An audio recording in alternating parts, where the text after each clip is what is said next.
Hey guys, and welcome back to my channel.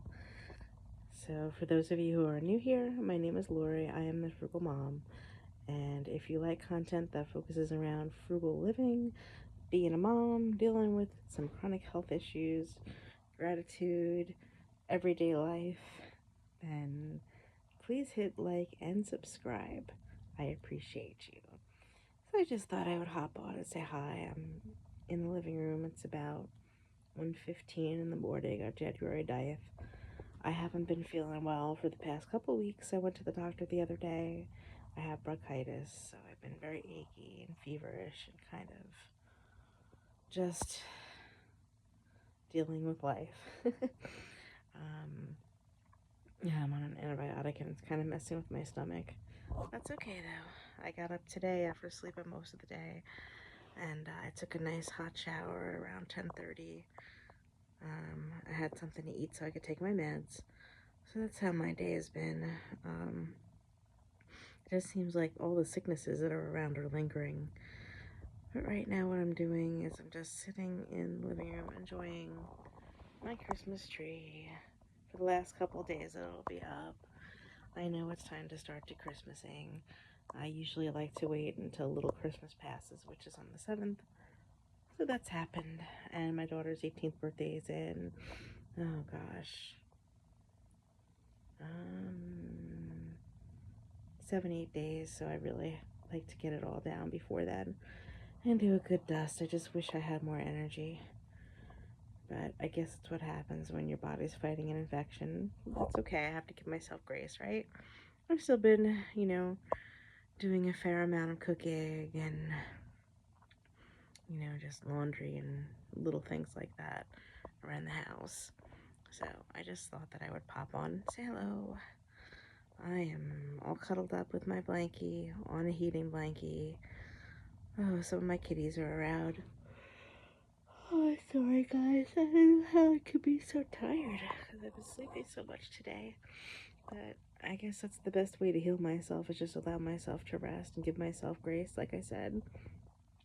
So, you know, I had a pretty rude comment the other day. I just thought that I would mention it.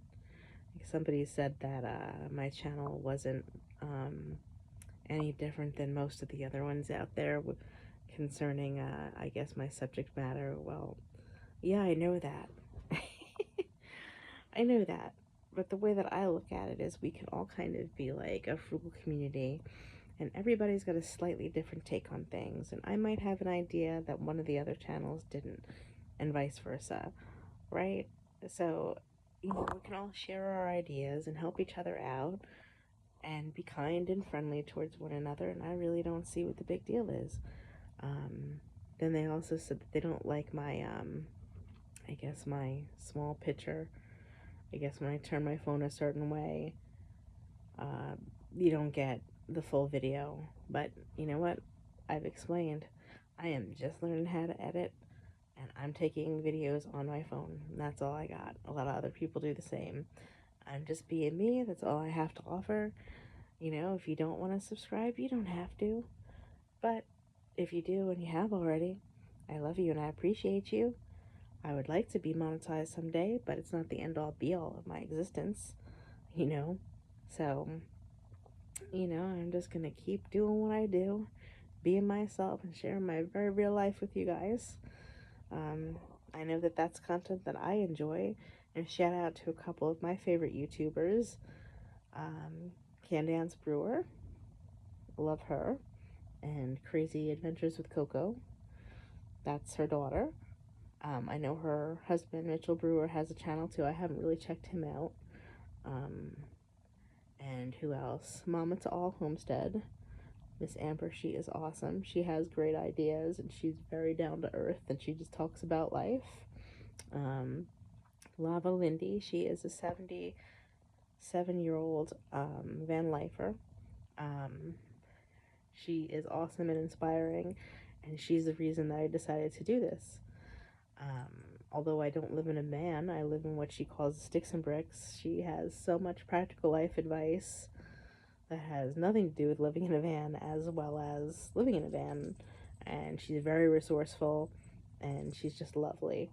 Let's see who else. Mama Bears, I love too, and Southern Frugal Mama, and Mary Beth Moon. Oh, and I think it's called Shop Eat, something like that. Well, her name is Kim, and she's just lovely as well. So, that's just a few of the YouTubers that I watch. Oh, also Raising Wildflowers, Money Mom. I do watch Prepper Princess. Um, she's got a lot of common sense ideas. Some of her ideas are a little bit radical for me, but that's what you do. You just take what you can use in the advice and you leave the rest behind. No need to be unkind and critical. Oh, and of course, oh gosh, this couple, they're so awesome. Under the Median. And then there's a couple other smaller ones that I watch. Frugal Phineas, he's new. He's great. But, I mean, there must be about 10 or 15 of them that I watch. And, I'll mention more as I think of them in later videos. But, like I said, I think we all have something um, that we can teach each other. Everybody's life experience is slightly different. That's slightly different enough so that, we can all learn from each other. What's the harm in it? You know? And it also helps us to feel less isolated. I know for me, I don't get out as much as I'd like because of some of my health issues. Um, Sometimes, I just have to get through the day the best that I can, and that doesn't include going out into the world. So, sometimes it does. And I just do the best that I can, just like all of you do, and that's all any of us can do. But as being part of this community on YouTube, it's awesome. I think so anyway. But as far as the mean comments, and I'm not the only one, I haven't gotten too many, thankfully. I know a couple other YouTubers get them too, the trolls and whatnot. Come on, guys. Just be nice. If you don't like the content of someone's channel, just don't watch it. It's that simple, really. Just don't watch it. Just scroll. Find something else. Or, if you're just on YouTube scrolling to be critical and to be mean, get a hobby. Okay? Seriously. God don't like ugly, and that's all I'll say. So, I thought that maybe since it's nice and quiet in here and I'm blessed to be nice and warm with some of my kitties, I thought that I would do a little story. So, a lot of you know that I'm a crazy cat lady. So, I thought that I would start telling you guys some stories about my life. And the first one that I probably would like, well, the first one that I will share with you is why I'm a crazy cat lady. So, I have always liked cats since I was a little girl. Since I was a toddler. My next door neighbor, they had a lot of cats. Most of them were outdoor cats or outdoor cats. They were always having kittens and whatnot. They also had 3 dogs. I like the dogs somewhat, but they used to freak me out because a couple of them were very large. So, I always was very attracted to their cats, how beautiful they were, how soft and friendly, and I always wanted one. Well, unfortunately, when I was a little girl, a baby to a toddler, and, I would say all the way up until I actually got a cat, I was extremely allergic to cats and dogs and a number of other things. So, my mom couldn't get a cat.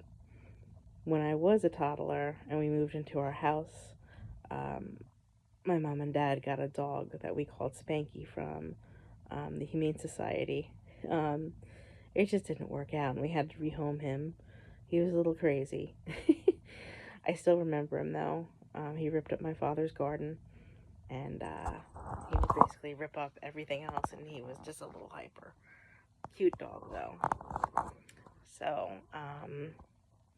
when I was around like 8 or 9, my mom would go out quite frequently, and she would leave me with one of her friends. Friend had, children my age, and I enjoyed being with them. She also had the most beautiful tiger cat. Her name was Muffins. She was kind of like in between, I would say, like a light brown, orangey color, almost like a blonde. And she had a big stripe down her nose that went all the way down her belly and white paws. I loved spending time with her. She was so beautiful. And even though I was so allergic, I would just be near this cat all the time and deal with the stuffy nose and the itchy throat and take allergy medicine when I got home. So I guess in doing this, I must have made myself immune, sort of, to the allergen. Well, I came to be about, I guess, 2, 3 months before my 10th birthday, and my mom had asked me what I wanted for my birthday. Now, I know most kids would say they wanted a specific toy, like back in the day at that time, like we had like Atari, ColecoVision, things like that. Well, I asked for a cat. I had wanted one for years. And my mom, she said, well, I like cats too, but you're allergic, and, we'll see. So, her friend that used to babysit me, um, she, uh, she had the cat Muffins, like I said, and Muffins had gotten out somehow, and she had gotten pregnant, so she was expecting. So, her friend had told her that, why don't we do this? When the kittens are born, you can come over and pick one out, and then bring the baby home when the baby's 6 weeks old to your daughter. And, if she can't deal with the allergy symptoms or it's really bad, you can return the kitten, and I will rehome it. So, with that, that's what my mom did. So, I will have to show you guys a picture of him, but she picked out a beautiful tabby kitten with white paws like his mom, and the white stripe going all the way down his nose, under his chin, and all the way down to his belly. He was just the most precious thing, and he came to me. It was a week before my 10th birthday, and I was so excited. My mom's friend's husband brought the kitten in a box with a grid of tape over it because they didn't have a cat carrier, of all things. And he just looked up at me with these big yellow eyes and these big ears, and he was so precious. Oh my gosh. And I had just finished reading, maybe 6 months before, a book by Beverly Cleary called Socks, about a very similar looking cat. I loved that book so much. I read it over and over again, and I still have my original copy, actually. And it was the first book that I read with my daughter Gianna when she was in kindergarten. So, kind of was a full circle moment there. Anyway, I digressed. What else is new? I know. Um, so, you know, I took the kitten out of the box. I was so happy to see him, and of course he was upset to be away from his siblings and his mom. And I held him, and my mom had asked me, what do you think you want to name him? And we were sitting in the living room. We were watching game shows, I think, because that's what we watched at that time of night. It was between 6:30 and 7. And we said, well, we couldn't name him Socks. That would be too much like the book. And I didn't want to name him Muffins because that was too feminine to me. So we settled on the name Mittens because of his little white paws. And that was, let's see, in 1983. He was born on March 19th, 1983. So, yeah, my boy Mittens. So, he cuddled with me for a little bit, and he sniffed me and whatnot. And I think he knew that I was supposed to be his. And I was his and he was mine. And then I let him down, and of course he hid. My mom showed him where the litter pan was, and showed him where his food and his water bowl was, and he was a little skittish, and he cried a lot. At that time, it was just easier for my mom to keep my bedroom space in her room. She had a huge bedroom. On one side of it, she had a twin bed, which was mine. I had a dresser. I could see the TV from her side of the room, so we had a 25-inch big tube TV up there on a high dresser, and she had a full-size bed on the other side of the dresser and a bureau. And then there was 2 closets in that room, so it was quite a big room. We also had my toy box in there. Not that I really needed a toy box at that time, but it was quite comfortable and nice and warm in there. And, he was still loose for that first night. And I woke up in the morning and he was all cuddled up on the bed with me. I'll never forget that as long as I live. It's like he knew that he was supposed to be my cat. And we were pretty much inseparable for, the rest of his life. There was only a couple of times that I lived separate from him and I hated it. He was always with me. And I'll tell you guys more about that in another video because this one's getting kind of long rather. Where I guess I could talk a little bit more about it for a few more minutes, but in short, like I was basically a very lonely child. My mother, she was an alcoholic for most of once an alcoholic, always an alcoholic.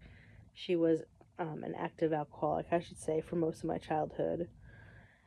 And, my dad passed away when I was 4, and I didn't have much family around.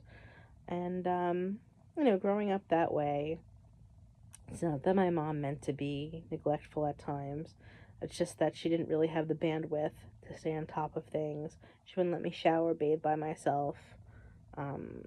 She didn't always do the laundry when she should, and she smoked like a chimney, so a lot of times my clothes and myself, I smelled very heavily of smoke, and my clothes, and because I wasn't bathing regularly, I was a very greasy kid, so I was going to school with dirty hair. I started to get acne around that time, when I was like 9, 10, I went through puberty early, and horrors of horrors, I was starting to grow, body hair. My mother wouldn't let me shave my legs.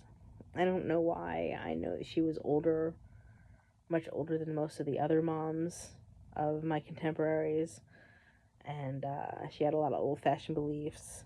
Um, you know, Here's the reality. I'm very fair-skinned, and I'm mostly Italian, and I had, like dark auburn hair. So pale skin, dark auburn hair, and Italian heritage, and puberty doesn't mix well. I was greasy and hairy, and it wasn't pretty. I definitely had an awkward phase, and not having, the most stylish clothes and not having clean clothes. That kind of made me like a target. And I was also very meek and very quiet. I didn't want to draw attention to myself. I was always ashamed of who I was when I was little. I was afraid to get close to anybody because I was so different. And once they realized how different I was, they wouldn't want to be around me because I'd be made fun of. I wasn't very athletic, so I got picked on that way.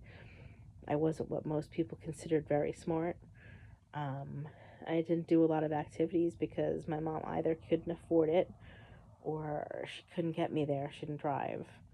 I did do Girl Scouts because I begged her, but she didn't really get too involved in that. So that was a highlight of my childhood. But the best thing ever is when my mom got me Mittens for my 10th birthday, because he was at sometimes my only friend. I'll try not to get choked up about it. I loved him, and I still love him so very much. I would come home from school, and he would be waiting for me, and I would feed him, and, we would go up to my room together, and if I had a bad day, I would tell him all about it and cry into his fur, and then we would watch TV together, and he'd be all cuddled up against me. And at that age, like 10, like today's kids are so different, I was still playing with dolls. I'd play with my Barbies, and he would play with my Barbies with me. I'd play with his toys with him, and, he was just wonderful. He was very soulful and so much more than, I hate when people say this, just a cat. We would sleep together. I would share my food with him when I had dinner. And because of my mother's illness, she just couldn't deal with life, so if there was a day where she wasn't actively drinking, a lot of times she would just sleep through it because she was too depressed. And she did have a lot of issues that she was self-medicating with alcohol, which is a shame. So if I didn't have him, I would have been completely, totally, totally lonely. Especially, if I had a really bad day at school, if I was struggling with academics, kids made fun of me. It got really bad when I got to middle school. I didn't want to go. I just was filled with so much anxiety because I would get bullied so badly. Like I was told, like I was told that I lived in a house that was so bad because we were so poor, like the wind would blow it down. And if I had worn one outfit the week before and then I wore it like the next week, like they would make fun of me because of that. Like, at that particular time, no, I didn't have a lot of clothes. I maybe had 5 or 6 outfits, and a lot of them mixed and matched, but you know, it was what it was. But I always found comfort in my cat Mittens, and he was my only cat for a long time. He was so cute in the mornings when I would get ready for school. I was like in 3rd grade when he was a kid, and he would wait outside the bathroom door while I got ready in the morning. And then he would come in the kitchen with me in the mornings when I had breakfast. And this is also a very joyful time because for a good year my mother didn't drink. And so she was, functioning. I'm sure she was struggling with it because of her anxiety, and she had OCD as well. Um, she would get up and she would make me breakfast and do things like that, and she'd be awake in the afternoon when I got home from school, and it was just nice to have her there and to have this wonderful little cat that was my friend. He would sit with me when I did my homework, and I would read to him. And when he was really little, when he was still a kitten, um, I know it seems silly, but I would dress him up in doll clothes and put him in a carriage and ride him around. I put him in my little doll cradle and I'd rock him back and forth, and he'd fall asleep in there next to my other doll with his little head up on a pillow and, a little blanket over him. It was adorable, really. It was such a different time then in the mid 80s. You could be a kid for longer. You didn't get involved in all this ridiculous electronics because it just wasn't around. But so that's how I became a cat lady. It all begins with my Mittens, and he lived until I was 27, and he was almost 18, 17 and a half. Unfortunately, he had a lot of urinary blockages in his life. He would get cystitis quite a bit, um, and then he ended up having kidney disease in his later years. And I did everything that I could, and believe me, if I had had the resources to do a kidney transplant, I would have, because he was my most best friend. And I still miss him to that day. I have pictures of him around my house. No matter how many cats I have, I will never ever forget him. Um, and I can say that about all of them in their own way that have passed on. But I just feel very connected to cats, and that's why. So I hope you enjoyed learning that about me, and I look forward to hearing from you guys in the comments and to seeing you in the next one. So I'm going to head to bed now. I'm sending you guys love from New Jersey, and I'll see you soon. Bye bye.